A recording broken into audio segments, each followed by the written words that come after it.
Salutare! Eu sunt Iosif și astăzi vom merge la așa zisa casă bântuită din orașul nostru. Uitați, e și cascada frumoasă! Uitați-l aici pe Antonio și aici pe mine. Acum ne îndreptăm spre casa bântuită. Așa zisa casă bântuită. Locuțiune Vermala.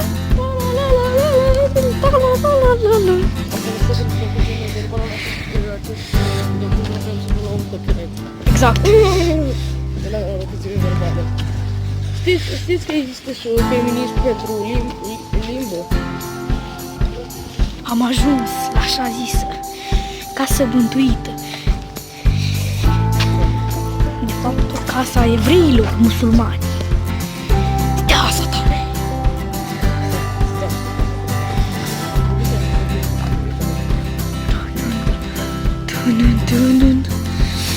Și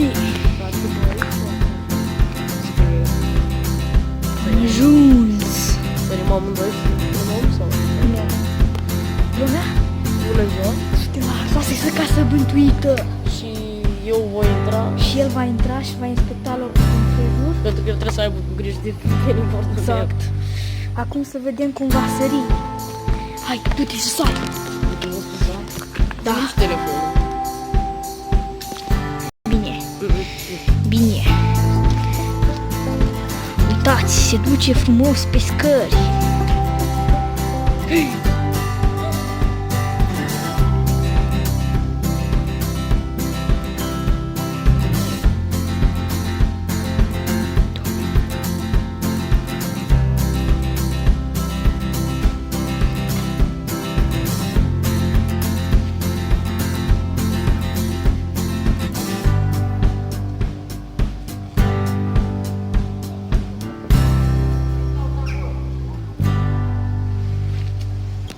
Ne scuzați, dar a fost un om și ne-a deranjat și nu ne-a lăsat să intrăm, dar tot o să intrăm. Uitați, aici se vede complet fereastra, unde am văzut într-o seară un chip. M-am cam speriat, dar posibil să nu fi fost adevărat. Aici e Antonio, curajosul.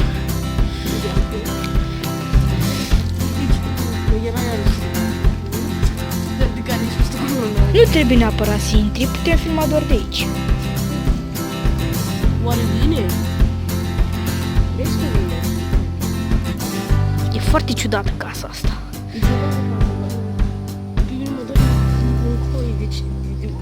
Orice ar fi aici, dar mai mult îmi pasă din nenea cealaltă dacă vine cu mine. Ok, să știți, aici este fantomele, să zicem așa, fantome sau niște spirite. Vin de fapt dintr-un tunel în care vom merge. Și de acolo, din tunel, e posibil să fie și pe aici.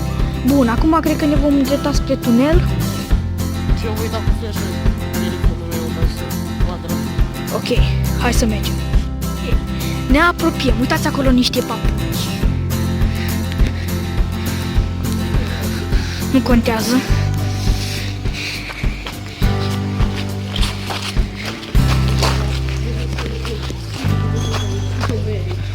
Ne apropiem de tunel.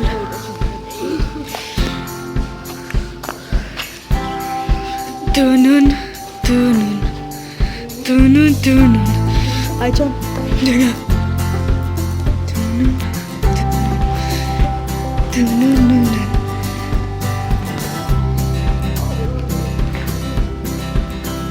Aprinde flash-ul. Nu se vede nimic. Opri filmarea un pic și... Ok, nici blitzul meu nu e foarte puternic. Avem două. Am intrat în tunel. Mergem în continuare. Mor de frică. What the fuck? Ce-ai văzut? What the fuck? Ce m-a căcat pe mine? Era o pisică care a trecut așa de repede. Nu era altceva.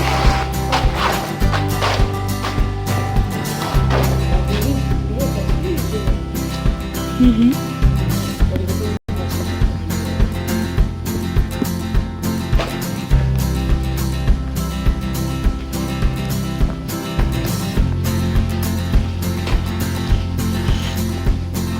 Ok, am ajuns la capăt.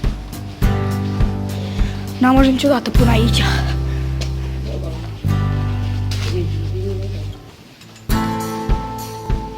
Ok, foarte ciudat pe aici. Și am reușit! În sfârșit! Am ajuns la lumină! La lumină!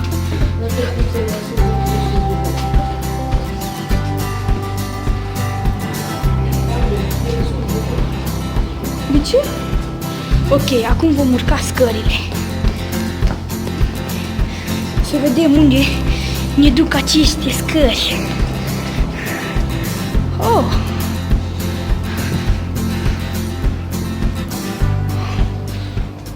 Am ajuns?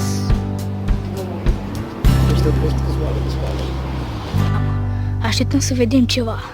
Vedem dacă teorema, așa am zis bine, nu teoria, nu teoria oamenilor din... Da, teoria oamenilor din pe aici spun că aici este o fantomă musulmană. Și că înăuntru casei alea sunt cadavre care au fost scoase, dar nu au fost îngropate. Da, și case vor veni închise, veni lapătă. Da, și mereu închisă. Baricadat, cum vedeți, toată lumea și-a baricadat. Nu vreau să se uite. Da, nici eu. Ok, cred că acum o să oprim videoclipul. Și ați vedem ce s-a filmat. Da, pa! La urmă, teoria s-a dovedit a fi falsă. Nu s-a adeverit ca fiind nicio fantomă în acea casă sau în acel tunel. Adică am explorat și ne-am murdărit foarte mult din noroc, bă. Și am explorat, cred că pe lângă, peste 3 tunele. Și am filmat și am bucat și am bucat cu astea. Cam atât avem de spus. Dar, ok, atunci nu știm dacă teoria e neapărat falsă sau ceva de genul. Nu știm acum la noapte să vedem dacă vrea să ceva. Nu avem flashlight, ceva în genul. Cred că o să facem, cred că o să facem. Este un fel de aparat Ghostbuster care poți să iei de pe Amazon și nu știu cât costă, dar... Cred că o să facem un update la videoclipul ăsta cândva seara. Ok, acesta e.